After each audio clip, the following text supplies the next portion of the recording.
Hola, ¿qué tal? Lo primero que quiero es agradeceros por haber visto la primera parte de mi narración. Intenté, a grandes rasgos, contar algo de mi vida musical y prometí que habría una segunda parte. Las promesas son promesas, así que aquí estoy para seguir contando. Quiero compartir con vosotros algunas experiencias, anécdotas y decisiones. Así es que adelante. Cuando tenía 13 años, y aunque parezca mentira, no me sentía niño, o mejor dicho, me sentía invisible. Como si pasara por los sitios sin dejar huella, como si mi voz sonara pero nadie me viera. Era alto, muy alto para mi edad, pero no me veía. No me veía yo, y quizás por eso pensaba que los demás tampoco. Ese mismo año todo cambió. Bajé 20 kilos, me quitaron las gafas de culo de botella y empecé a usar lentillas. Crecí aún más, de un estirón, y por primera vez al mirarme al espejo vi algo distinto. Ya no era ese niño gordito al que nadie notaba. Empecé a dejar de sentirme transparente. Fue también el año del crucero. Íbamos toda la familia, mis padres, mis hermanos y yo. Desde Nueva York embarcamos en el Queen Elizabeth, ese legendario barco inglés que estaba haciendo sus últimos viajes. Cruzamos el Atlántico rumbo a Europa. Un día, caminando por el barco, llegué por casualidad a una zona donde se reunían los estudiantes. Era un bar decorado al estilo inglés con un piano. No sé qué me dio. Sin que nadie me lo pidiera, me senté y empecé a tocar. Y ahí pasó algo que nunca había sentido antes. Me escuchaban, se acercaron, me hablaban, me sonreían. Eran estudiantes universitarios, casi todos americanos, que venían a Europa a hacer sus carreras o estudios de posgrado. Yo, con 13 años y medio, me descubrí a mí mismo no solo tocando, sino haciendo amigos, por primera vez sin sentirme observado como un niño. Durante los días que duró el viaje, cada tarde iba con ellos. Hablábamos, reíamos, compartíamos historias, y el piano era siempre mi entrada. Tanto que mis padres comenzaron a preguntarse dónde me metía yo todas las tardes. Ese crucero fue mi primera afirmación en el mundo. No solo por el piano, sino por la sensación de pertenecer, de valer, de gustar como era. Cuando el barco atracó en Europa, viajamos durante 2 meses, y aunque fue precioso, echaba de menos una cosa: sentarme a tocar. Mi cuerpo estaba en otro país, en otra ciudad cada pocos días. Pero mi alma seguía buscando un teclado. Y aunque aquel viaje en barco marcó un antes y un después en mi manera de mirarme, lo más profundo estaba aún por venir. Poco tiempo después, la vida me llevó lejos de casa, a cruzar un océano mucho más íntimo. Cuando llegué a España con apenas 16 años, no solo estaba lejos de mi país, estaba lejos también de todo lo que me resultaba conocido. De pronto, me vi viviendo solo, en un piso sin muebles, sin cocina equipada, sin nadie que me dijera qué hacer ni cuándo hacerlo. El piano, eso sí, no faltaba. Lo alquilé, lo instalé en aquel 9º piso vacío, junto con una silla prestada por el portero del edificio y una cama plegable. Abajo, en la primera planta, descubrí que funcionaba una residencia de estudiantes. Había niños pequeños, adolescentes, algún universitario. Un día, sin pensarlo mucho, bajé a hablar con el director, un sacerdote, para preguntarle si podría comer allí. Yo no sabía cocinar, no sabía cómo se llevaba una casa, solo sabía que tenía hambre y muchas horas de estudio por delante. Él me miró con una mezcla de curiosidad y simpatía y me propuso un trato. Tú les das clase de música a los niños y yo te doy de comer, así de sencillo. Y así empecé a enseñar. No era fácil. Los pequeños no siempre tenían ganas de leer notas o hacer solfeo, pero yo me las arreglaba para hacerles reír, para engancharlos con una canción, para que sintieran la música como algo suyo. Y ocurrió algo que no esperaba. Me gustó enseñar. Me di cuenta de que servía para ello, que se me daba bien. A mí mismo me sorprendía el entusiasmo con que preparaba las clases. Me divertía estar con ellos, me daban energía, me obligaban a pensar de otro modo. También hice amistad con los mayores. Eran chicos de mi edad, algunos incluso mayores que yo. Compartíamos historias, confidencias, ilusiones, y por primera vez sentí que la música no solo me salvaba desde el piano, sino también desde el otro lado, al compartirla. Esa residencia fue mucho más que un comedor. Fue el primer lugar donde entendí que enseñar también podía ser una vocación, que no todo tenía que vivirse desde el escenario, que había muchas formas de entregar lo que uno lleva dentro. Así que esa residencia no solo me alimentó el estómago, sino también algo más profundo, la certeza de que estaba encontrando mi camino. Mi ingreso al conservatorio fue, en muchos sentidos, un salto al vacío. Aunque ya venía con formación, no era oficialmente alumno y tuve que prepararme los 3 primeros cursos por mi cuenta, como alumno libre. En aquel entonces, el conservatorio estaba dentro del Teatro Real de Madrid, un lugar imponente, con muros muy gruesos y puertas dobles que se abrían como si uno entrara a otro mundo. Como ya os he contado, me presenté a los exámenes de primero, segundo y tercero en el mismo curso. No recuerdo exactamente todas las obras que toqué en esos días, pero sí recuerdo una que marcó un antes y un después, la danza de los gnomos de Grieg. No era desde luego una obra habitual para un examen de primer curso. Era más exigente, más libre, más mía. Pero yo la había trabajado con pasión y me lancé a interpretarla. Era verano y las puertas y ventanas estaban abiertas por el calor. Los exámenes eran públicos. Cuando terminé de tocar, escuché un murmullo que no era solo el del jurado. Al salir, vi que el pasillo estaba lleno de gente que se había acercado al oír la música desde fuera. Se habían detenido a escucharme. Yo, que venía de sentirme invisible apenas un año antes, no sabía cómo reaccionar. Más que orgullo, sentí vergüenza. Una mezcla rara. Sí me estaban reconociendo, pero no lo había buscado. Solo quería tocar bien. Lo que sí me quedó claro es que aquella interpretación, en ese salón del Teatro Real, fue la primera vez que el conservatorio empezó a parecerme un poco mi casa. Que a pesar de ser alumno libre, algo en mí ya pertenecía a ese mundo. Con el tiempo, aquellas puertas del Teatro Real empezaron a parecerme menos ajenas.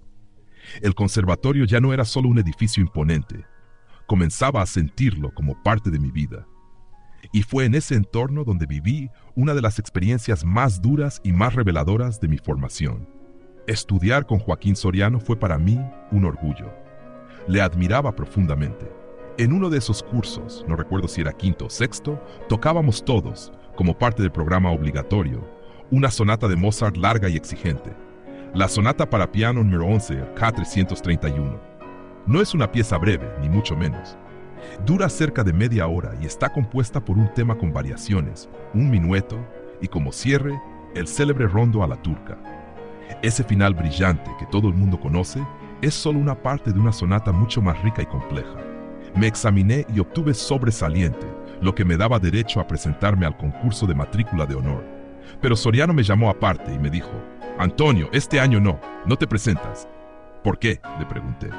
«Porque no la tienes todavía como yo quiero. La tocas bien, pero no está como debe estar». Acepté su decisión, al menos en ese momento. Pero 10 o 15 días después, cuando el calor ya apretaba y yo me sentía más en modo verano que en modo pianista, me tocaron el timbre en casa. Eran 2 compañeros del conservatorio, Juanjo y Luciana. Venían decididos: «Te vienes con nosotros al concurso. Tocas estupendamente esa sonata». Me resistí. Les conté lo que me había dicho Soriano, pero insistieron. Y como éramos muy amigos, me dejé convencer.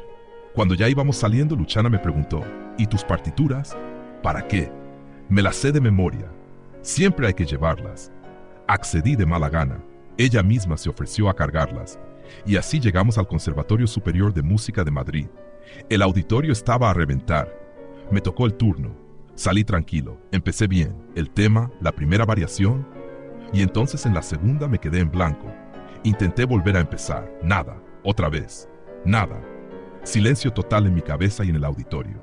Y entonces escuché una voz áspera detrás de mí: «Si no se la sabe, coja la partitura, que no es ninguna deshonra tocar con partitura». Era el presidente del jurado, Vicente Spiteri, conocido por su mal carácter.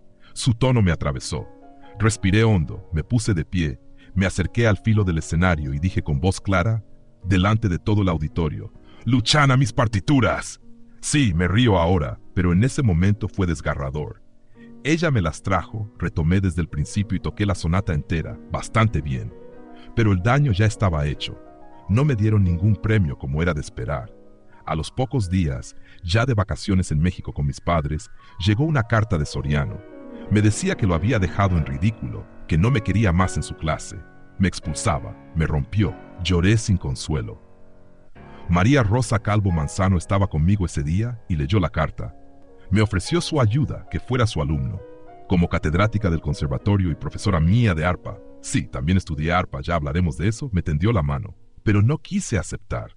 No por falta de gratitud, sino porque ya tenía demasiada intimidad con ella, y duplicarla en otra disciplina me resultaba abrumador. Tiempo después, Ricardo Requejo, un gran pianista y una persona excepcional, me acogió como alumno. Aunque seguía matriculado en el conservatorio con otro profesor, fue Ricardo quien realmente me acompañó ese año. Y un día, sin esperarlo, me crucé con Soriano en un pasillo. Me saludó como si nada hubiera pasado. «Hola, Antonio, ¿cómo estás?» «Bien, gracias. ¿Y usted? ¿Y cómo te va con el piano?» «Pues mal, la verdad». «¿Por qué?» «Porque no estoy a gusto con el profesor que tengo». Me miró y me dijo, «Mañana ven a mi clase y hablamos». Y así fue. Volví a su clase. Nunca volvimos a tocar el tema. A mí me hubiera gustado pedirle perdón, explicarle que jamás quise desobedecerle ni ofenderlo, que no pretendí dejarlo en ridículo, que si alguien hizo el ridículo, fui yo, y que el conservatorio, para mí, no era un escenario de exhibición, sino un laboratorio de errores y aprendizajes. Pero no se dijo nada, solo volvimos a trabajar juntos, y así terminé mi carrera. Hoy, si pudiera verlo, si viviera en la misma ciudad que yo, lo buscaría. Lo buscaría para darle un abrazo y 4 besos, para agradecerle todo lo que hizo por mí. Y en casa, desde entonces, cuando alguien comete un error o tiene un olvido, decimos con cariño, «Luchana, mis partituras». Fue una caída de las que no se olvidan, y no fue la primera ni la última. Porque sí, terminé la carrera con éxito. Sí, he tocado mucho. Pero no todo fue un camino de rosas. También hubo errores, momentos tristes, días en los que el miedo a fallar te muerde las manos. Por eso incluso ahora las grabaciones que comparto están muy escogidas. Algunas no me atrevería a mostrarlas, porque al final uno es eso, un músico, pero también un ser humano. Aquel episodio me marcó profundamente. Pero el conservatorio no solo fue testigo de mis caídas, también allí nacieron vínculos y momentos que aún hoy iluminan mi memoria. El auditorio del Conservatorio Superior de Música de Madrid ha sido para mí mucho más que un salón de conciertos o exámenes. En ese espacio pasaron cosas que marcaron mi vida, algunas profundamente musicales, otras inesperadamente personales. Fue allí donde viví uno de mis mayores tropiezos, y también allí donde la vida me regaló un encuentro que no se me olvida, el de Ricardo Requejo. Un día se programó un concierto en el auditorio del conservatorio. Me pareció buena idea llevar a algunos de mis alumnos, niños de la residencia de estudiantes donde yo comía, para que vivieran la experiencia. Con permiso del director, me llevé a 7 u 8 y fuimos en metro hasta la Plaza de Ópera. Durante el concierto se portaron sorprendentemente bien. Estaban atentos, callados, siguiendo la música con una seriedad que sorprendía a todos. Yo tenía a algunos sentados a mi derecha y otros a mi izquierda, como si formáramos un pequeño escuadrón musical. En el intermedio sentí un toque en el hombro. Me giré y vi a un hombre joven, elegante, con una expresión cálida. «Perdona», me dijo. «No son tus hijos, ¿verdad?» «No, son mis alumnos. ¡Qué maravilla! ¡Qué bien se portan! Estoy asombrado. Y tú tan jovencito. ¿Cuántos años tienes?» 16. Me dejas impresionado. «Toma mi teléfono, llámame un día. Tengo que hablar contigo». Ese hombre era Ricardo Requejo. Nos volvimos a ver días después. Me invitó a tomar algo en el Café Gijón, el mítico café de los intelectuales. A su lado estaba un cantante alemán llamado Jorge Drosser, que con el tiempo llegaría a formar parte de mi familia. Pero eso es otra historia. Nos hicimos amigos enseguida. Ricardo era una persona excepcional, cercana, de esas que te miran a los ojos y te escuchan de verdad. Con los años, fue mucho más que un maestro para mí. Y así, otra vez, el auditorio del conservatorio volvía a ser escenario de algo importante.